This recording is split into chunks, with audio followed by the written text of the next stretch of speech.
As Zimbabwe joins the rest of the world in commemorating the 2023 International Day of Persons with Disabilities, it is a time to reflect and a call to action.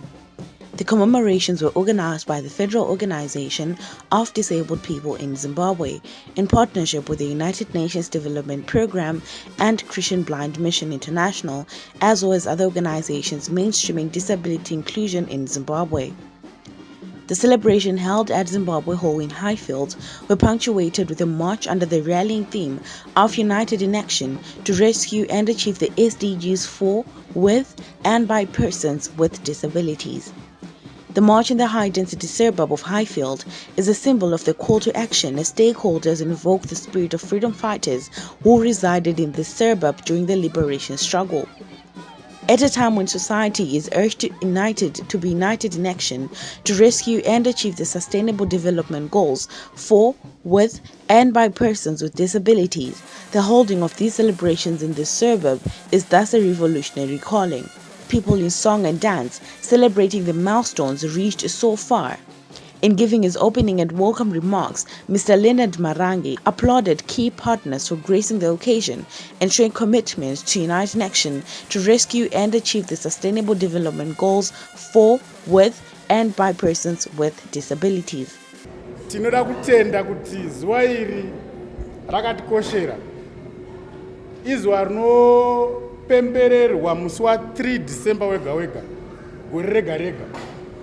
Saka tinotenda UN nekuisa zuva padivi rekuti vanhu vakaremara vapemberere unhu hwavo, vapemberere upenyu hwavo, vapemberere kodzero dzavo. Gore rakanyanya kutinakira kuti thimu yacho tinoona iri inoita chaizvo. Iri kunzi United in Action to rescue and achieve SDGs for, with, and by persons with disabilities. Zvazvinoreva ndezvekuti vanhu vakaremara takakosha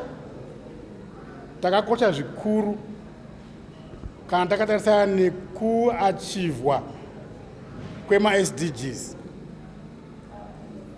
Chinonyanya kundinakidza ndechekuti Agenda 2030 inova ndo yema SDGs edu inotaura iyo kuti ndingangoti mandra yayo inogara itaurwa naPresident His Excellency nguva nenguva ndeyekuti leave no one behind, leave no place behind. Kureva kuti hapana munhu anofanira kusiyiwa kana tarisana nenyaya yema SDGs, kana tarisana nenyaya yeAgenda 2030. Munhu wese akakosha. Saka naizvozvo tinoda kutenda kuti dingindira regore rineri rinotaura nezvedu vanhu vakaremara kana takatasana nenyaya dzema SDGs. There is no way that we are going to achieve the 2030 agenda if we leave out or if we leave behind persons with disabilities.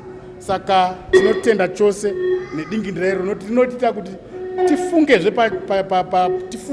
zvakare kuti vanhu vakaremara vakakoshere ivo mubudiriro yenyika. Vanhu vakaremara tiri vanhu sevamwe vanhu vese. Kuremara kwatakaita hakuiti kuti unhu hwedu hudzikire sevanhu. Tiri vanhu. Handitonzwa naipapo. Tiri chi? Tiri vanhu. Hatinoti ma-disability rights aya, ma-human rights. Manzwa ipapo.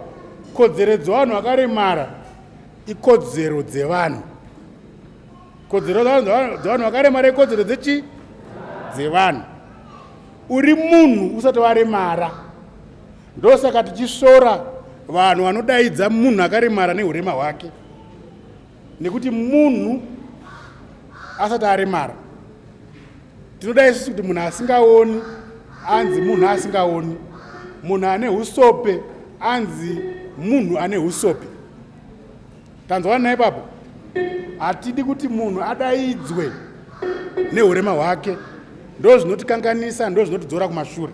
The government of Zimbabwe has also made strides to address disparities and ensure mainstreaming of disability issues. The Minister of Public Service, Labour and Social Welfare, Honorable July Moyo, reaffirmed government's commitment to promote the full and equal participation of persons with disabilities. The Ministry of the Public Service, Labour and Social Welfare takes this opportunity to remind all citizens that this year's theme is, and I quote, "United in action to rescue and achieve the SDGs for, with, and by persons with disabilities." We are the custodian of the Disabled Persons Act in this ministry, and the ministry is also mandated to coordinate the implementation of SDGs in this country, which we have cascaded now to include SDGs at the local level. And we do voluntary reporting both at national level and at local levels, so that whatever we are doing at national level should be done at the local levels. The ministry is therefore seeking to eliminate various barriers that hinder the effective and meaningful participation of persons with disabilities in all facets of life. The commemorations serve as a platform for dialogue, reflection, and identification of actions by persons with disabilities towards highlighting achievements and proffering recommendations. Amungati mimi SDG number 1 did not know poverty. Kura kuti atidi vanhu vanotambura handizvere. Toda kuti by 2030 muno mutunzi by 2030 nyika yedu inofana upper middle income country nyika yedu by 2030. Kura kuti tinenge tatuka nhamo tadzinga nhamo, asi izvi hazviitiki kana tasiya vanhu vakaremara munyaya dzebudiriro. Tinotenda nezvatinoona zvinoitwa zvakasiyana siyana zvinoita kuti vanhu vakaremara vaonekwewo sevanhu uye vawanewo zvinoita kuti vatize nhamo, asi tiri kuti hazvina kunyatsokwana. Zvakawanda zvinofanira kuti tiite kuita vanhu vakaremara vange vachitiza nhamo. Vanhu vakaremara vanofanira kuwaniswa mikana kune nyaya dzese dzebudiriro, ingava nyaya dzekuenda kuchikoro chaiko, nekuti vamwe vanoshaya mukana even wekuenda kuchikoro, vanosarudzwa mumhurumu worega kuenda kuchikoro. Munhu iyeye mungati angazowa nechii chaangaita muupenyu, icho chikoro chichidiwa mune zvinhu zvakawanda wanda. Saka tikuti vanhu vakaremara ngavawane mukana yekuti vaende kuchikoro, ndokuti tituke nhamo, ndokuti tidzinge nhamo. Even nyaya dzemabasa, wadzidza vaenda kuchikoro vakawanda vane madhigiri vari muno, vane madiploma vari muno, vari kutadza kupinda mumabasa.